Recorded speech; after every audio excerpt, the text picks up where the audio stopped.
वर्तिक वार्ता उपागम का अर्थ पढ़ा, वर्तिक वार्ता उपागम की के सोपान या स्टेप्स पढ़े। आज हम वर्तिक वार्ता उपागम की रूपरेखा पढ़ेंगे कि किस प्रकार की रूपरेखा वर्तिक वार्ता उपागम के दौरान होती है।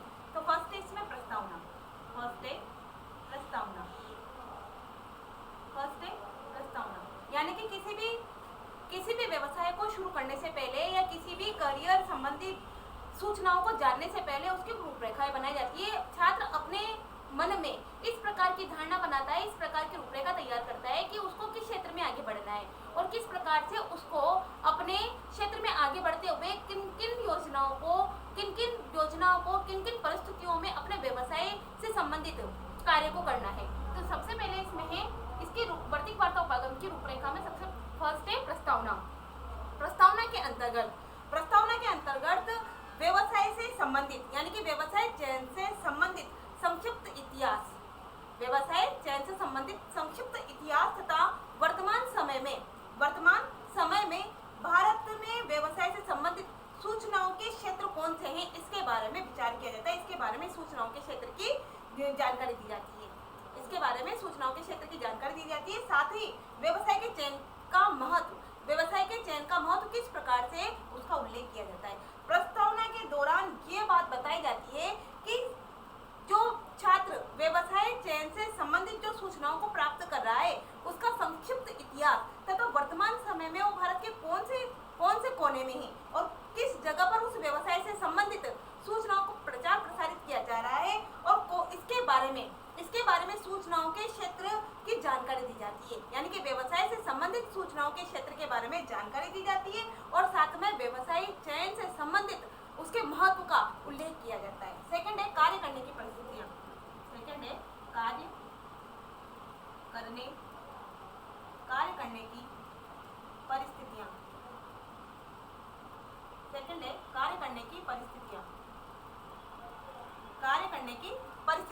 कार्य करने की परिस्थितियों से तात्पर्य यह है कि व्यवसाय चयन से संबंधित कार्य करने की परिस्थितियों पर विचार किया जाता है। यानी कि कार्य करने की परिस्थितियों के अंतर्गत छात्र व्यवसाय चयन से संबंधित कार्य करने की परिस्थितियों पर विचार करता है, उस पर या कोई भी व्यक्ति है तो कार्य करने की परिस्थितियों पर विचार किया जाता है। व्यवसाय से संबंधित कार्य की प्रकृति, व्यवसाय से संबंधित कार्य की प्रकृति किस प्रकार की है, सामान्य प्रकृति है व्यवसाय की या विशेष प्रकृति है। कहने का मतलब है कि कार्य जिस व्यवसाय को छात्र चयन कर रहा है उसकी परिस्थितियां कैसी है, भाई सामान्य परिस्थिति में उसको कार्य करना है या विशेष परिस्थितियों में उसको कार्य करना है। साथ में आंतरिक तथा बाह्य कार्यों का विवरण भी इसमें दिया जाता है, यानी कि आंतरिक तथा बाह्य कार्यों का विवरण दिया जाता है। साथ में यह भी है कि कार्य करने की परिस्थिति का स्थान कैसा है, यानी कि कौन से स्थान पर उसको कार्य करना है, शोरगुल वाले स्थान पर उसको कार्य करना है या भीड़ वाले स्थान पर उसको कार्य करना है या शांत वातावरण में उसको बैठकर कार्य करना है, इसकी भी परिस्थिति इसका भी स्थान देखा जाता है। साथ में यह है कि समूह में कार्य करना है या अकेले कार्य करना है, यानी कि कार्य करने की परिस्थितियों के दौरान ये भी देखा जाता है कि छात्र को समूह में कार्य करना है या सिंगल अकेला बैठ के ही उसको कार्य करना है। इसके अलावा यह है कि कार्य करने की परिस्थितियों के दौरान कार्य करने की प्रणाली वो निरंतर बनी रहेगी या सामयिक बनी रहेगी, यानी कि निरंतर बनी रहेगी, निरंतर ही कार्य को करना है या कुछ टाइम रुककर फिर कार्य को करना है। यानी कि कार्य करने की प्रणाली जो है वो लगातार है या लगातार नहीं है। साथ में व्यवसाय से संबंधित कार्य को, यानी कि व्यवसाय से संबंधित कार्य में स्थानांतरण भी है या नहीं है, यानी कि कार्य करने की परिस्थितियों में यह भी देखा जाता है, यह भी रूपरेखाएं बनाई जाती है कि जब एक छात्र एक स्थान पर कार्य कर रहा है तो क्या उसको दूसरे स्थान पर भी भेजना है या उसको उसी ब्रांच की दूसरी ब्रांच में या दूसरी शाखा में भी उसको भेजना है, तो स्थानांतरण पर भी ध्यान दिया जाता है, इसकी भी रूपरेखा बनाई जाती है। साथ में कार्य करने की सेवा स्थायी है या अस्थायी, कहने का मतलब ये है कि कार्य करने की परिस्थितियों में ये रूपरेखा बनाई जाती है कि छात्र या किसी व्यक्ति को 2 महीने या 4 महीने का कार्य करके अस्थायी करना है या लगातार उसको कार्य करवाते हुए स्थायी करना है, इन परिस्थितियों पर विचार किया जाता है। नेक्स्ट है व्यवसाय में नियुक्त प्रक्रिया। थर्ड है व्यवसाय में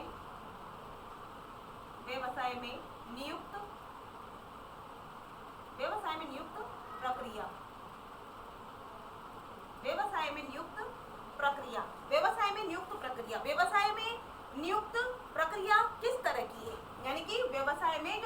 की प्रक्रिया है, जो भर्ती की प्रक्रिया है वो किस तरीके की है, व्यक्तिगत है या व्यक्तिगत नियुक्ति है या किस प्रकार के व्यवसाय के लिए है, यानी कि व्यवसाय में नियुक्ति की प्रक्रिया किस प्रकार से है, किस तरीके से व्यक्तिगत नियुक्ति की प्रक्रिया है या व्यवसाय विशेष के लिए ही नियुक्ति है, यानी कि व्यक्तिगत नियुक्ति है तो किस प्रकार के व्यवसाय के लिए नियुक्ति है व्यक्तिगत, और कौन सा ऐसा व्यवसाय है जिसके लिए व्यक्तिगत नियुक्ति है।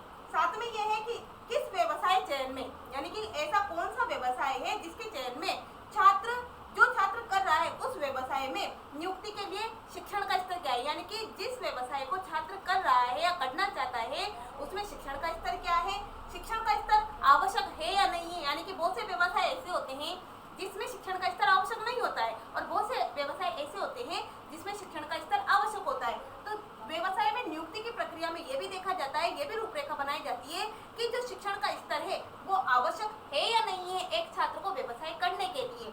साथ में यदि शिक्षण का स्तर आवश्यक है, शिक्षण का स्तर आवश्यक है तो किस स्तर तक आवश्यक है, यानी कि व्यवसाय में नियुक्ति की प्रक्रिया के दौरान ये भी देखा जाता है कि यदि शिक्षण का स्तर आवश्यक है तो किस स्तर तक आवश्यक है और किस सीमा तक उसका स्तर होना चाहिए।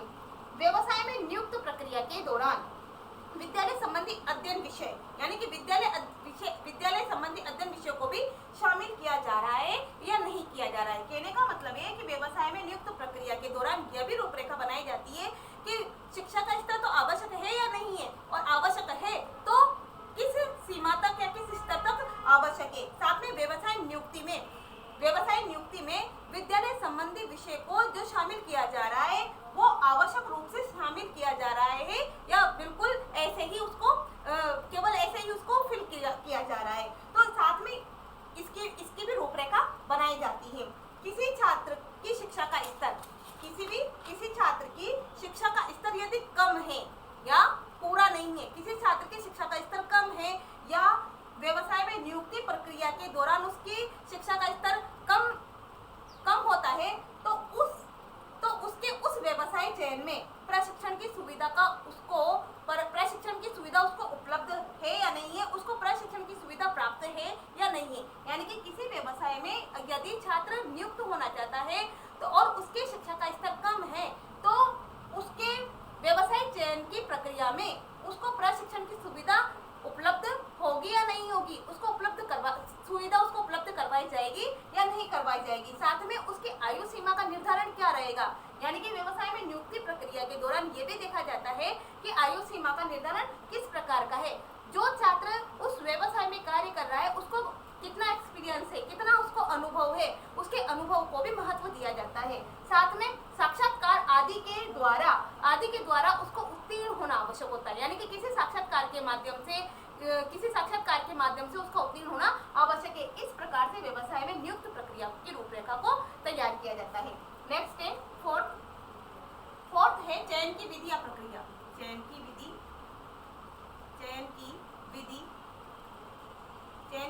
या प्रक्रिया।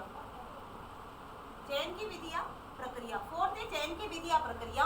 व्यवसाय चयन की प्रक्रिया किस प्रकार की है, व्यवसाय चयन की प्रक्रिया किस प्रकार की है, यानी कि किसके माध्यम से चयन किया जा रहा है, चयन की प्रक्रिया को किया जा रहा है, चयन की प्रक्रिया का योजना बनाई जा रही है किसके माध्यम से, यानी कि किस व्यवसाय के माध्यम से। जैसे कि रोजगार कार्यालय से नौकरी सुरक्षित की गई है, रोजगार कार्यालय से नौकरी सुरक्षित की गई है या व्यक्तिगत रूप से ही व्यवसाय चयन की प्रक्रिया को किया गया है। अगर रोजगार कार्यालय से नौकरी सुरक्षित की गई है तो नौकरी के लिए आवेदन देना है या नहीं देना है, नौकरी के लिए आवेदन स्वयं सीधे जाकर देना है या आवेदन पत्र को स्वयं सीधे जाकर दिया जाना है या जन सेवा आयोग के द्वारा, यानी कि जन सेवा आयोग के माध्यम से आवेदन पत्र को भेजा जाना है। यानी कि चयन की विधि या चयन की प्रक्रिया के माध्यम से यह देखा जाता है कि आवेदन जो किया जा रहा है वो सीधे ही स्वयं को व्यक्तिगत रूप से ही दिया जाना है या फिर जन सेवा आयोग के माध्यम से उस आवेदन पत्र को भेजा जाना है, ये देखा जाता है। और चयन की प्रक्रिया के अंतर्गत रिक्त पदों को भी देखा जाता है, यानी कि चयन की प्रक्रिया के अंतर्गत यह देखा जाता है कि जिस व्यवसाय का छात्र चयन कर रहा है उसमें रिक्त पद कितने हैं, यानी कि कितनी खाली सीटें हैं।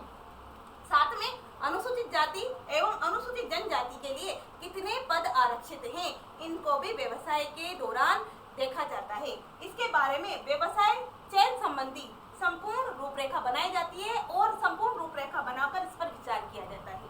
नेक्स्ट है वेतन तथा अन्य सुविधाएं। फिफ्थ है वेतन तथा अन्य सुविधाएं। वेतन तथा अन्य सुविधाएं। फिफ्थ है वेतन तथा अन्य सुविधाएं। वर्तिक वार्ता उपागम की